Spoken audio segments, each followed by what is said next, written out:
crítica concreta. Yeah, I think that's it. Okay, so I will talk on the example of the place where I work, where I met Kalika, and where we try to make something out of wasted building in Berlin.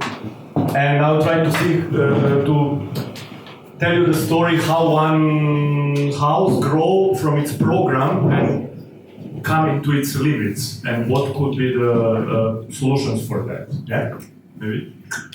So just to make connections, maybe to Porto, Matoshinho, as all these interesting places we are working at. So this place where we are, what I'm talking about, is find itself in an inner city industrial area called Moabit, Westhaven. This is, let's say, like what will be in your case the port of Matoshinho. You know, so you are beside, you know that there is some kind of influence of this fact that this huge amount of goods are moving there, but you are, you know, working on your window.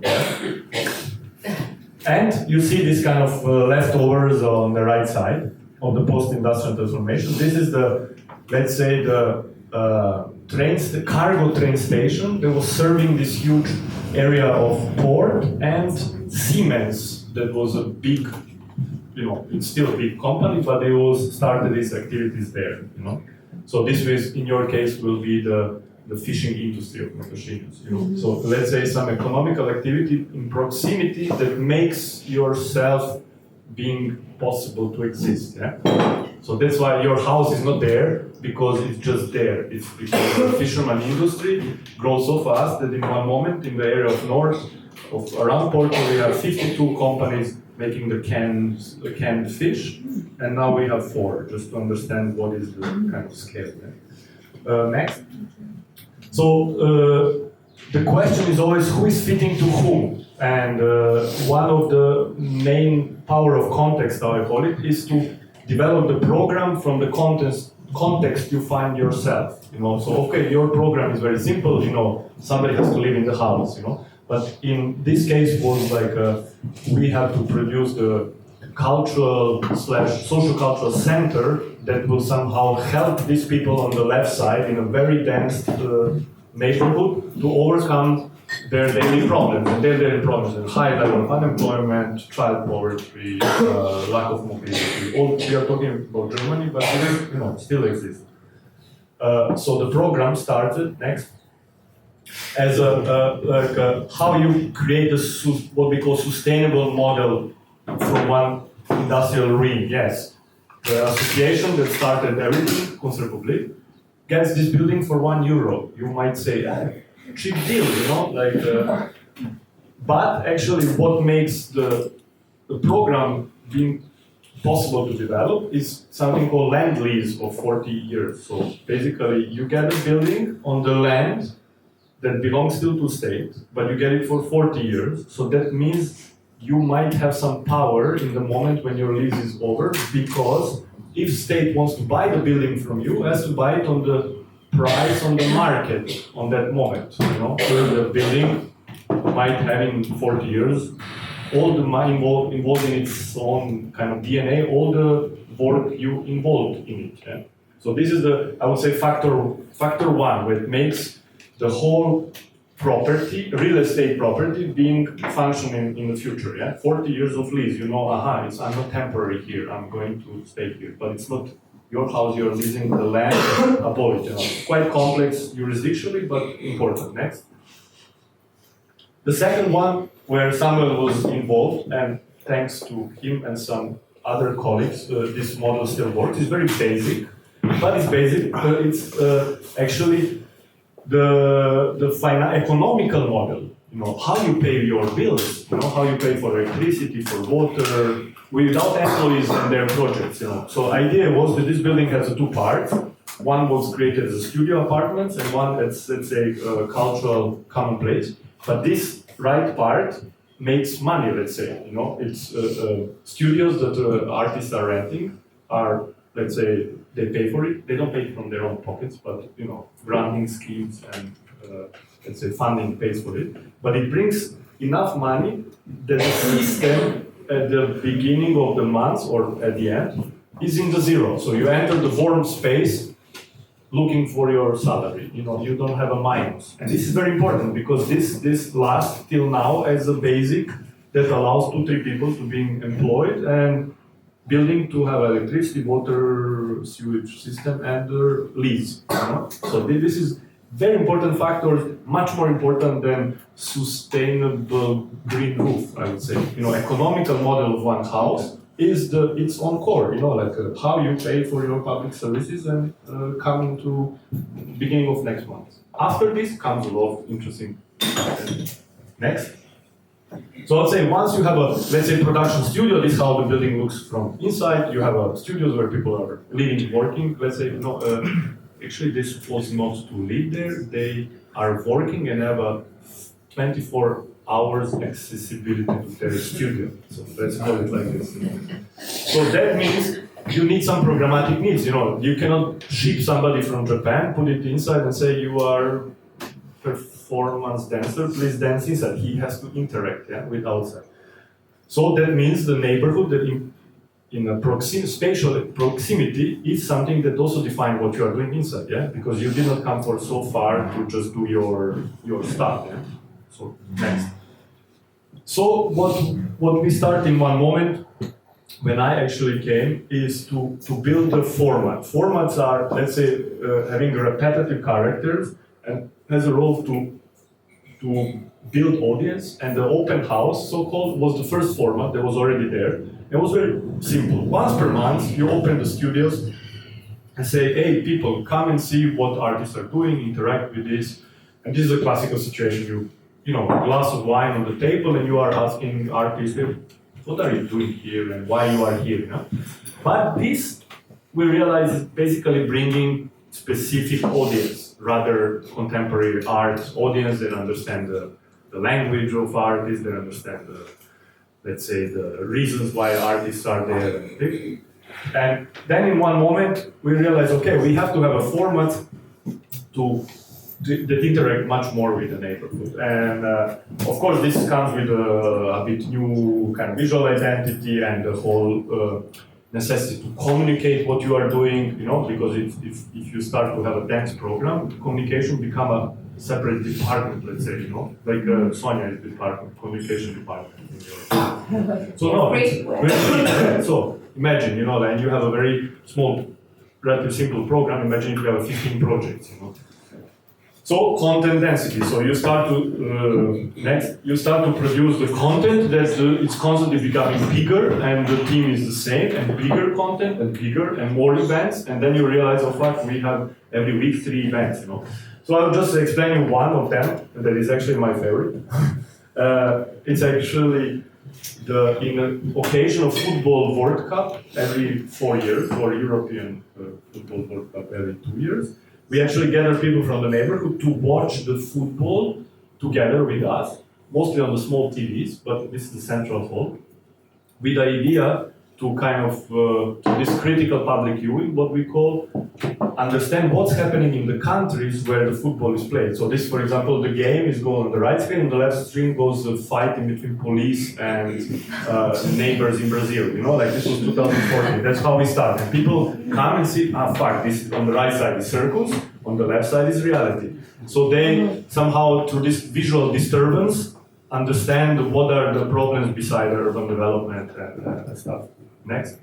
And then we say, okay, if something becomes format, so that means you have to loop it, you have to repetitively bring, so people from the neighborhood, they don't need any more, Facebook posts to understand what's happening, they have to know, in our place, every World Cup, cool place to watch football together, And this was in 2016, when was the huge amount of refugees coming to Germany, and the state was not able to react on it on many levels. So we have beside the building, like some kind of emergency shelter, how they call it. So people were coming to the park that is surrounding the building, just because we have internet, for example, in the emergency shelter, you cannot use the computer or telephone because of some security reasons. So we were done testing this togetherness, and people were coming together and watching, I think just 5 people see really the game, and the others are just there, just just because it's cozy, Then you can order pizza and somebody will deliver it to the park. So next. So then we realize, okay, when we have something established as a format, how we can go on the next level, how we can just go beyond this kind of neighborhood entertainment.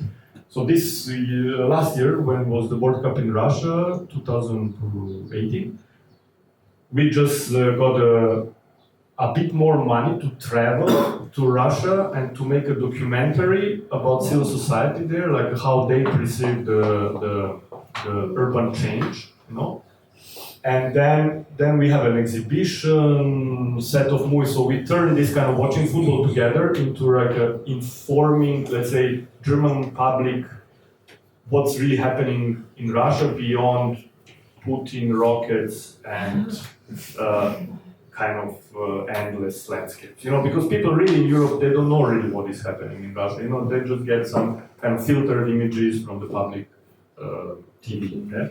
And then then we really invite people from civil society, like Tatarian electronic music DJ, LGBT rights activists, somebody who is fighting for wooden houses in provincial cities, like real people that doing stuff what you are doing here, but nobody heard about them because they live in such a big country that if they manage to be heard in Moscow for them is already, like a big thing. So we really say, okay, this format that was watching about football is turning into something else, and it's becoming some kind of platform. So now we have next we have a huge project with them that is going to last 3 years. So I just want to explain how something that is programmatic part of the house becomes something else.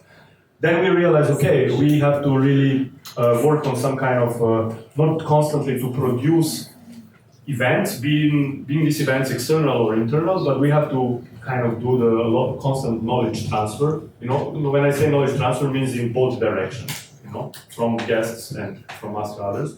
I just took one example of similar what you were doing here with Mitseliu.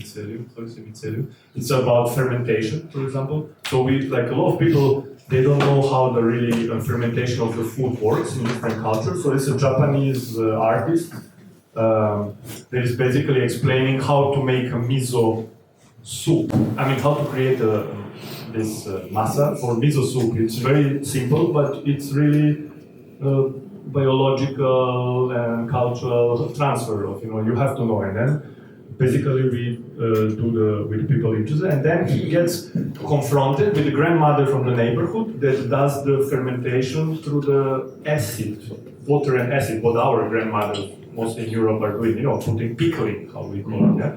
So basically we realize, there's so many fermentation levels, this is really interesting topic. And me personally, I get so excited about fermentation. I'm fermenting now also like crazy, because it's so simple, because it's so better than little, and this is the technique that was developed much more before we had fridges and we have another stuff. It sounds a bit kind of, stupid hipster from Berlin, fermenting, but it's actually, minimum work and maximum result. We are talking about, times of efficiency. And next, but then we also, in the same moment, we say, okay, we host other institutions to do some stuff over food. And this is the example of it's like a party where people are cutting huge amount of vegetables that we collect from farmers, the vegetables that cannot pass the EU norm. And they cannot end up in supermarket because they're too big or too curvy or they call them in English. It's a shopping. Misfits. So it's a huge. It's last year we had 3 tons.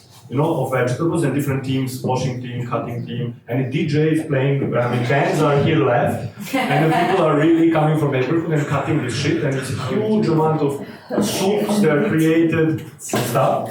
And I think this is also interesting, to support other networks in your own kind of spatial premises and to give them support. Next. And then, exactly, so everything what, this is just a kind of excerpt from the website, then you have to archive this very good, that's why you have probably these videos, yeah? To see, okay, project is something that is happening currently, but one project become repetitive and has its own kind of frame, not of a one-off, next, then becomes format. But it's not the purpose of every project to become format. Some of them can become, this depends on many factors. So it's basically, programmation of one house becomes also the way of archiving the knowledge produced. So everything what is produced is basically can be traced through this system of website. You can find all links or videos, or so, you know, how the archive of the program become a part of the design of the house. Maybe it's kind of complex what I'm trying to explain, but it's, think about your house, you know, it's not only about, anonymous family will come, it's also about all this history of fishing in Portugal, all these dramas, there are social dramas of Portugal, and I just want to provoke you to think in this direction, nothing less, nothing more. Next. And then, of course, how you store this, how you share this knowledge produced. So then we start to think about different ways. This is just one of them. We create one platform called City Toolbox, where basically you can see these transfers of different formats, and it serves to find other partnerships, you know, like in between people that are doing similar things. Yeah? So next. And then how it works, basically, you do the simplification of something which is very complex. You can say, okay, our workshop number 1, we just fill in some form in this kind of backyard of the website. You don't see this. And then you get some guidelines, you know, with a simple question, you know, how you deal with the fact that it's rainy when you want to make event. I do this, you know, like, so really step by step for kids that just end up, like after university, they would like to make walking tours, and they go there, type in formats, walking tours, go in and see, there is a walking tours in India, in Germany, and in, I don't know, Czech Republic, and I see what's the difference. And I might do something similar because they really tell me what are the things, even how to find the money with links and blah, blah, blah.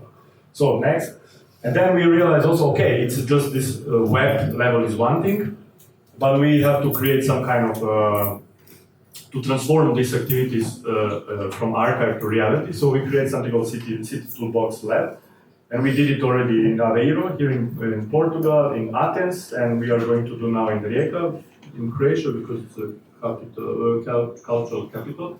But it's just one example from Athens, where we work with a local team of a municipality market of Kypseli in Athens, which transform it from the, let's say, classical green market hall into some kind of social entrepreneurship bubble with a lot of public activities, from, you know, there's some kind of child event till Philharmonia. So it's really densification of the program, and we were just helping them with these tools to just kind of one example of knowledge. Programs will start from next year to reshape the building. So next.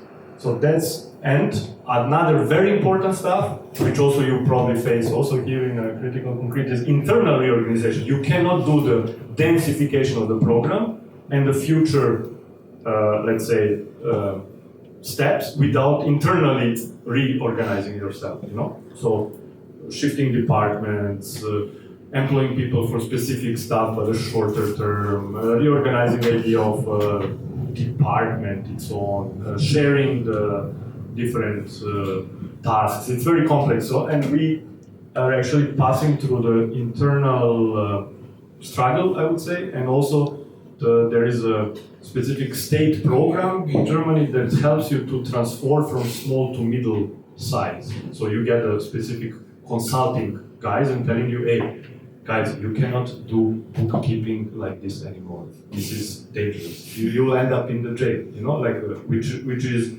actually, you know, you cannot move money from the one project to another, which we were doing, like, you know, like, hey, here we don't have money, we move from this account, you know, this. Now when you come to next level, you cannot do this anymore because the eye on you is bigger, you know, like controlling.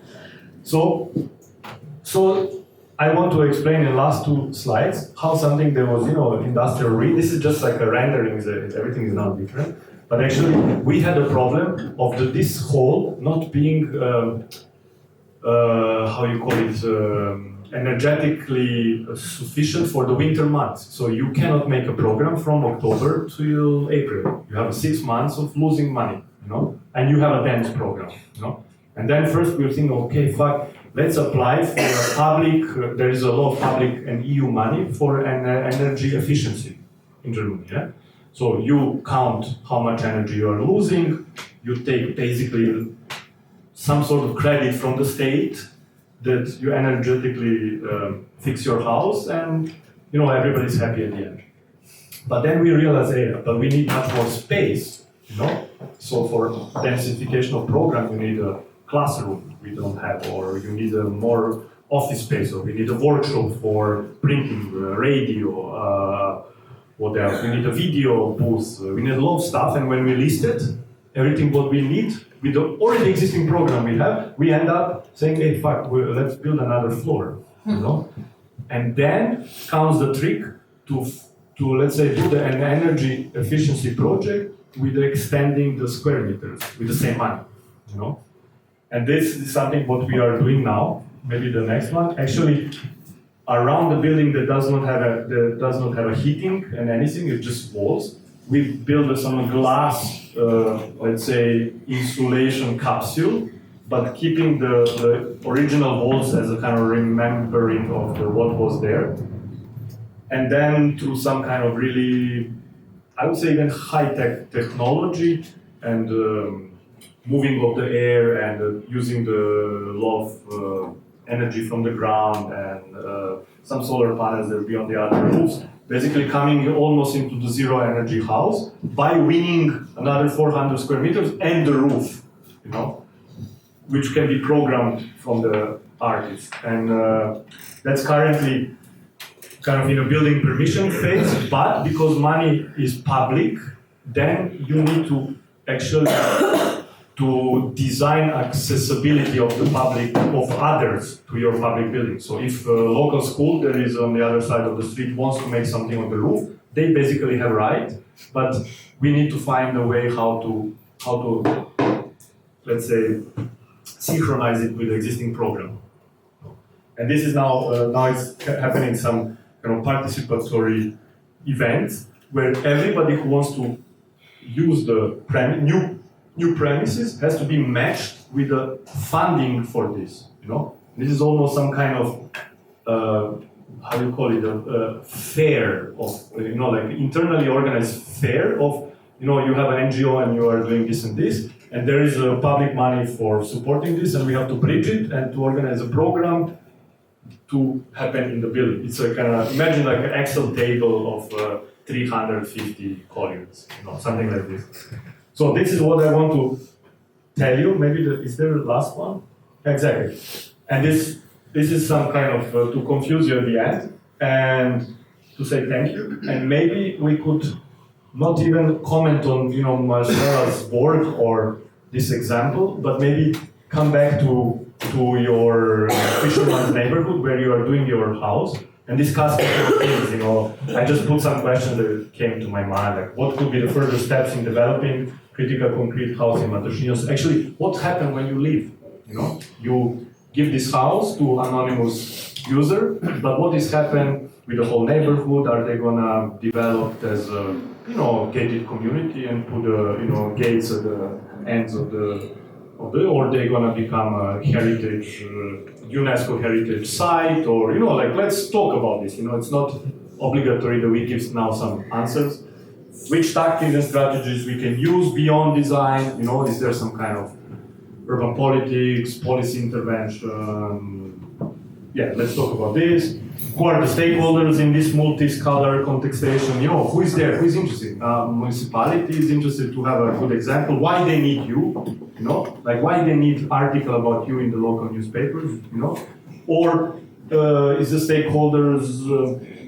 Who is the stakeholder actually? By the way, And then if there's some kind of resources that we did not explore, interlinkages to some other similar projects in Portugal or around, or some future utopias you have in your mind. So my idea was, or I discussed this with Masera, to talk much more being, let's say, moved by waste and the programmatic into really your let's say, reality of your daily life. Just to step a bit from, let's say, the things that you are designing, which I think it's great. And imagine if school is, let's say, 5 weeks or 6 weeks and not 3, because time is actually limiting a lot of stuff.